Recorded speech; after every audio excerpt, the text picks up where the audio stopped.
สวัสดีครับวันนี้ผมจะพามาซ่อมเครื่องปั่นของยี่ห้อทีฟาวนะครับอาการเสียของเครื่องนะครับกดสั่งงานที่หน้าเครื่องไม่ได้บางครั้งขึ้นสัญลักษณ์ L6 นะครับเดี๋ยวพาเทสเครื่องดูก่อนครับเสียบปลั๊กไฟครับให้สังเกตหน้าจอดิจิตอลนะครับขึ้นเป็นขีดๆนะครับเดี๋ยวลองกดสั่งงานดูครับกดเมนูดูครับไม่สามารถกดเลื่อนเมนูได้นะครับ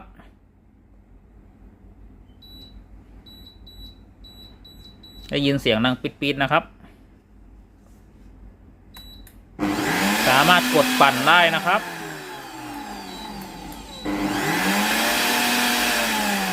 แต่ว่าเมนูอื่นไม่สามารถกดสั่งงานได้นะครับ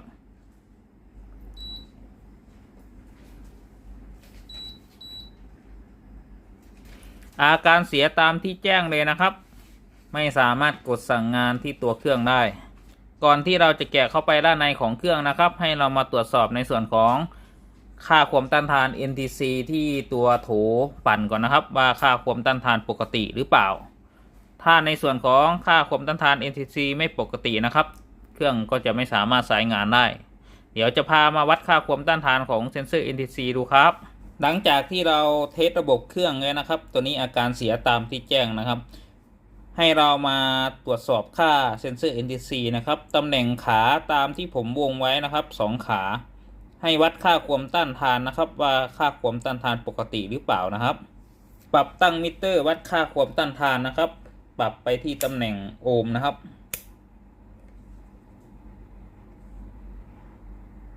วัดค่าความต้านทาน2 จุดตามคลิปวิดีโอนะครับให้ดูตัวเลขดิจิตอลนะครับขึ้นประมาณ 35K โอห์มนะครับโดยปกติแล้วเซนเซอร์ NTC ค่าความต้านทานปกติจะอยู่ที่ประมาณ 85K นะครับเครื่องถึงจะทำงานแสดงว่าเซนเซอร์ NTC มีปัญหานะครับผมจะพาแกะด้านในนะครับเพื่อมาดูว่าตำแหน่งเซนเซอร์ NTC ในวงจรอยู่ตำแหน่งไหนนะครับหลังจากที่เราเทสระบบเครื่องแล้วนะครับตัวนี้เครื่องไม่สามารถทำงานได้เป็นบางฟังก์ชันนะครับเดี๋ยวผมจะพามาแกะดูตำแหน่งเซนเซอร์ NTC นะครับว่าตำแหน่งเซนเซอร์ NTC ที่ตัวโถแก้วอยู่ตำแหน่งไหนนะครับ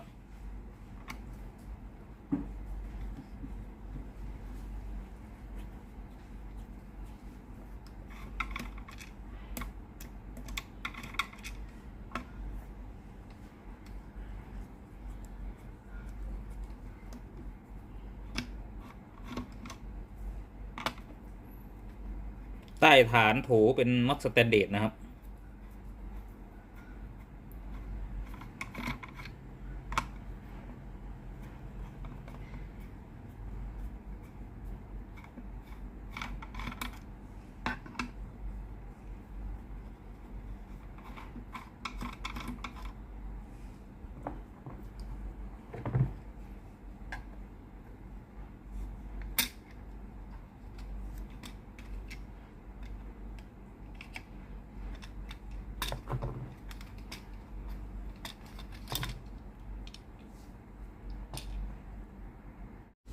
เมื่อเราแกะเข้ามาด้านในของตัวโถได้นะครับตัวนี้เราจะสังเกตว่ามีคราบสนิมนะครับที่โถนะครับน่าจะเกิดจากลูกค้านำไปล้างน้ำนะครับไม่งั้นก็ในส่วนของโถรั่วโดนน้ำนะครับแต่ว่าส่วนมากโถปั่นซีนยางจะไม่ค่อยรั่วนะครับส่วนมากลูกค้าจะเอาไปแช่น้ำนะครับแล้วก็นำไปล้าง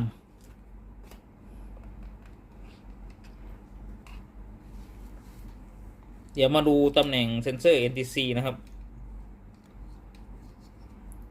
สาย2 สายนะครับตำแหน่งนี้นะครับคือสายเซนเซอร์ NTC นะครับ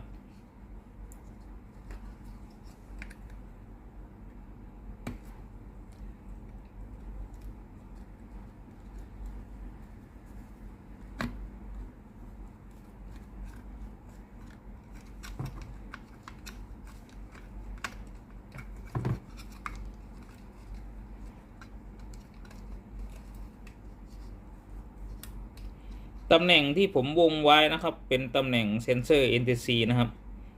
ซึ่งจะตรวจจับความร้อน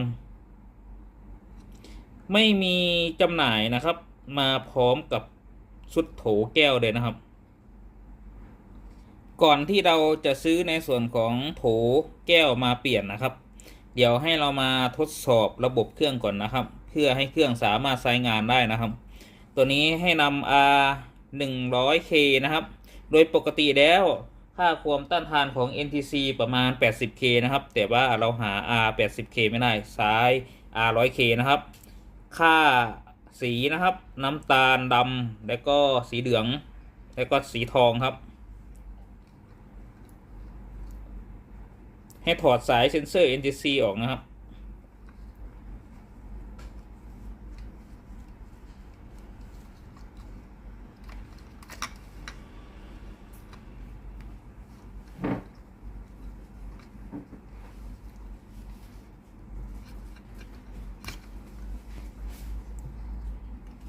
เดี๋ยวสาย R นะครับต่อเข้ากับสายไฟ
จัดเก็บสายนะครับ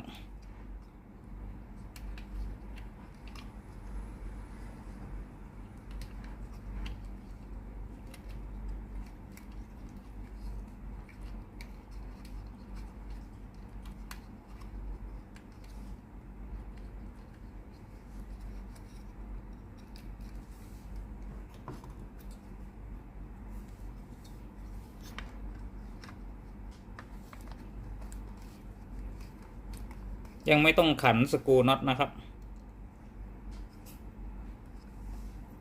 หลังจากที่เราต่อ R เข้าเป็นวงจรแทนที่ NTC แล้วนะครับเดี๋ยวเรามาเทสระบบเครื่องอีกรอบหนึ่ง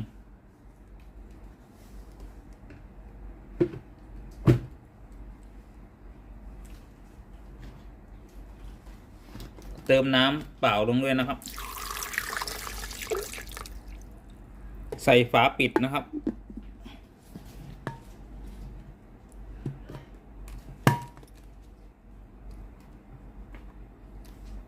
เสียบปลั๊กไฟครับ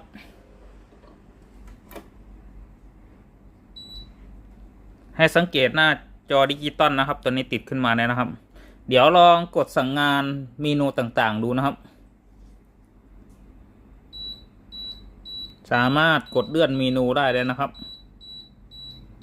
ก่อนหน้านี้ไม่สามารถกดเลือกเมนูได้นะครับ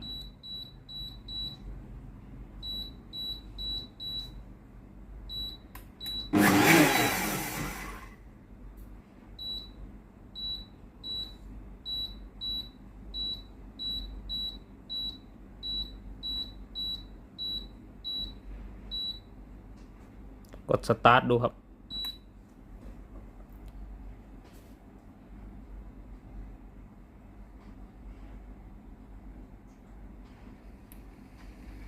จะดูว่าหม้อต้มสามารถต้มน้ำได้หรือเปล่านะครับตอนนี้เริ่มมีความร้อนแล้วนะครับได้ยินเสียงหม้อต้มกับน้ำต้มน้ำเลยนะครับขึ้นที่25 องศานะครับ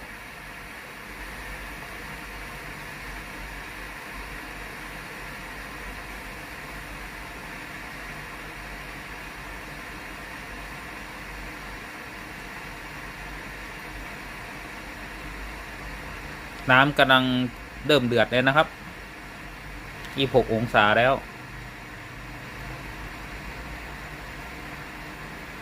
สาย R ต่อเพื่อทดสอบระบบเฉยๆนะครับไม่สามารถต่อแล้วใช้งานเต็มระบบได้นะครับเพราะว่า R จะไม่สามารถลดค่าได้เมื่อเจอกับความร้อนนะครับไม่ใช่เซ็นเซอร์ NTC นะครับที่ใช้กับระบบความร้อน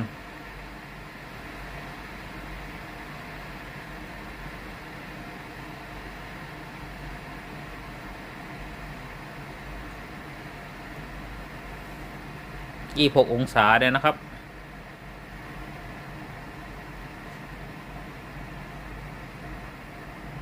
เมื่อเราเทสได้อย่างนี้นะครับก็ให้เราซื้อในส่วนของโถแก้วนะครับชุดโถแก้วมาเปลี่ยนนะครับ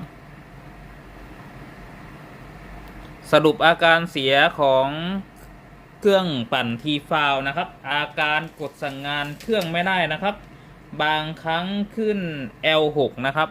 สาเหตุเกิดจากเซนเซอร์ NTC นะครับค่าความต้านทานไม่ปกตินะครับก็คือค่าความต้านทานไม่ได้นะครับขอบคุณครับที่รับชมคลิปวิดีโอครับขอบคุณมากๆครับฝากกดไลค์กดแชร์กดติดตามให้ด้วยนะครับขอบคุณครับเจอกันใหม่คลิปหน้าครับสวัสดีครับผม